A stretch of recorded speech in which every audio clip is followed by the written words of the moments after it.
Ce mercredi, au Spirodome, Giovanni Bozzi accueillait son ancien assistant au Spirou, Fulvio Bastianini, de retour dans son fief Carolo.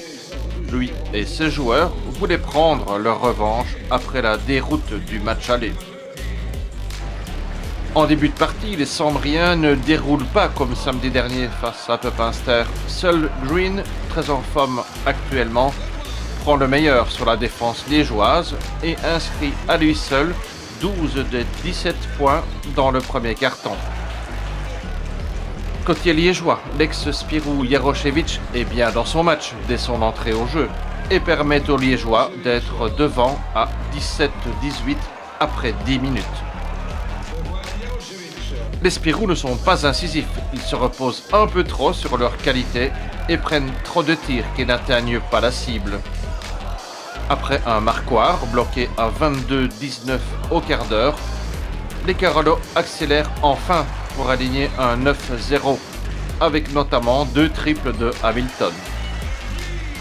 La défense locale avait été très solide, empêchant l'équipe liégeoise de développer son jeu. 37-26 à la pause, avec de nouveau Justin derrière la ligne des 6,75 m. Le duel était bien engagé pour les hommes de Joe Bozzi. À la reprise, Riddick commet sa 3e faute avant d'être sanctionné d'une technique et de rejoindre le banc. Liège réduit l'écart à 41-36. C'était sans compter sur Dwayne Broyce qui débloque la situation. Et à la demi-heure, les Carolo creusent de nouveau l'écart après un quart-temps, certes de petite facture, 47-36. Les Liégeois y croient encore dans le dernier quart, 47-42 par Jennings notamment. Le duel reste ouvert. Mais Broyce est encore dans tous les bons coups et frappe de nouveau à distance, 55-46 à la 35e. Green, l'homme en forme, reste performant jusqu'à la fin du match, de quoi assurer un succès de plus en Ligue Etias face à de courageux Liégeois.